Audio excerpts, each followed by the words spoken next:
তাদেরকে অনুরোধ করব, নিকট অতীতের যাদেরকে এখন বুকে টেনে নিয়ে আপনারা এই নির্বাচনের বৈতরণী পার হয়েছেন, যাদের হাতে পায়ে ধরে ইঞ্জিনিয়ারিং করে ক্ষমতায় এসেছেন, তাদের পরিণতি থেকে শিক্ষা গ্রহণ করুন। একজন সাবেক সরকার, এই ইন্টারিম গভর্নমেন্টের একজন উপদেষ্টা, তিনি বলেছেন আমরা ওদেরকে মেইন স্ট্রিম হতে দেইনি। ওরা পাওয়ার কথা ছিল 168, আমরা এদেরকে নামিয়ে এনেছি 68-তে। এদেশ বাংলাদেশের জনগণের। আধিপত্যবাদের দূষরদেরকে তাড়া দেখিয়ে শত শত আলিম উলামা বুকের তাজা রক্ত এবং জীবন দিয়ে এই দেশবাসীকে জীবন এনে দিয়েছেন। আমরা সেই আলিম উলামার সাথে বিশ্বাসঘাতকতা করব না। আমাদের যে যুব সমাজ, যে শ্রমিক সমাজ, যে কৃষক সমাজ, আপামর জনগণ, এমনকি 4 বছরের শিশু জীবন দিয়ে আমাদেরকে ঋণী করে গিয়েছে, আমরা তাদেরকে কথা দিচ্ছি আমরা তোমাদের সাথে বেঈমানি করব না। তোমাদের স্বপ্ন বাস্তবায়নে আমরা অবিচল সামনে এগিয়ে যাব ইনশাআল্লাহ। আমরা গভীরভাবে আস্থাশীল, ইনশাআল্লাহ আমাদের নয় জনগণের বিজয় হবে ইনশাআল্লাহ। যেই 70% জনগণ ফ্যাসিবাদের বিরুদ্ধে দৃঢ় অবস্থান নিয়েছে গণভোটে হ্যাঁ বলে, সেই জনগণের বিজয় হবে। নতুন করে কেউ ফ্যাসিবাদ কায়েম করতে গেলে তাদেরকে অনুরোধ করব, নিকট অতীতের যাদেরকে এখন বুকে টেনে নিয়ে আপনারা এই নির্বাচনের বৈতরণী পার হয়েছেন, যাদের হাতে পায়ে ধরে ইঞ্জিনিয়ারিং করে ক্ষমতায় এসেছেন, তাদের পরিণতি থেকে শিক্ষা গ্রহণ করুন। সম্মানিত ভাই ও বন্ধুগণ, তারা সংসদে দাঁড়াইলেই বলেন একটা সুষ্ঠু নির্বাচনের মধ্য দিয়ে গঠিত সরকার।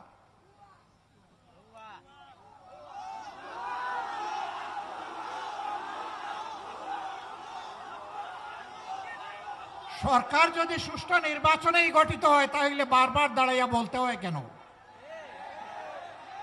ম্যাকিয়াভেলির একটা কথা আছে, তুমি যদি কোনো মিথ্যাকে এস্টাবলিশ করতে পারো তাহলে একবার বললে হবে না, শতবার বলতে থাকো। হ্যাঁ, ইতিমধ্যেই রাজসাক্ষী 2 জন পাওয়া গেছে।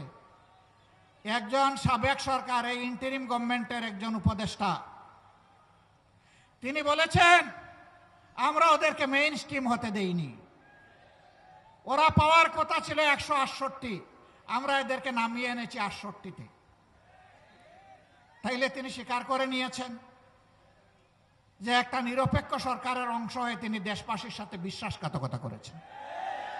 তিনি বলেন নাই যে আমি নামিয়ে এনেছি, বলেছেন আমরা নামিয়ে এনেছি, বহু বচন। তাইলে বাকি বচনগুলা কারা? এদের চেহারাও জাতির সামনে আপনি একটু বলে দেন, একা এ দায় নিবেন কেন? আরেকজন সংসদের ভিতরে স্থানীয় সরকার পল্লী উন্নয়ন প্রতিমন্ত্রী, তিনি বলেছেন যুবকরা, ছাত্ররা আন্দোলন করে ফ্যাসিবাদের পতন ঘটিয়েছে, আমরাও ছিলাম। তবে ডক্টর মোহাম্মদ ইউনূস ক্যাপ্টেনের হাতে লন্ডনে গিয়ে পতাকা দিয়ে এসেছেন, ক্যাপ্টেনের হাতে নাকি ট্রফি দিয়ে এসেছেন। ট্রফি যদি আগেই ক্যাপ্টেনের হাতে চলে যায় তাহলে এটা ছিল নির্বাচন নামের তামসা।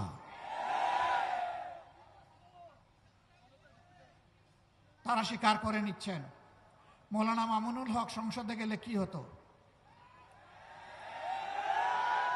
যা হতো এর ভয়েই তাকে আটকে দেওয়া হয়েছে। কয়দিন, কতদিন আটকাবেন? ইনশাআল্লাহ দেশপ্রেমিকরাই বাংলাদেশ আগামীতে পরিচালনা করবে ইনশাআল্লাহ। তৈরি হন, লড়াই চলবে, থামবো না, চালিয়ে যাব। জনগণের অধিকার আদায় না হওয়া পর্যন্ত জীবন যাবে, কিন্তু মাথা নত করব না ইনশাআল্লাহ। আজকের এই সমাবেশ থেকে আমরা আরেকবার প্রতিজ্ঞা নিলাম, ইনশাআল্লাহ জুলাইকে সম্মান করব, বুকে ধারণ করব, জুলাইয়ের সাথে বেঈমানি করব না। আর জুলাইয়ের সাথে যারা বেঈমানি করবে তাদেরকে ছাড় দিয়ে কথা বলা হবে না। বিশেষ করে যুবকদেরকে অনুরোধ করব, তৈরি হন। বলবেন আর কতবার জীবন দেব?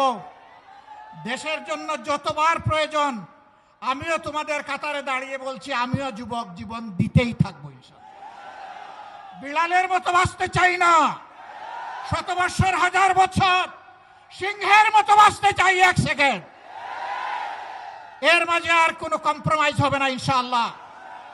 আধিপত্যবাদের কোনো ষড়যন্ত্র বরদাস্ত করা হবে না, সব কিছুকে ছিন্ন ভিন্ন করে দেওয়া হবে ইনশাআল্লাহ।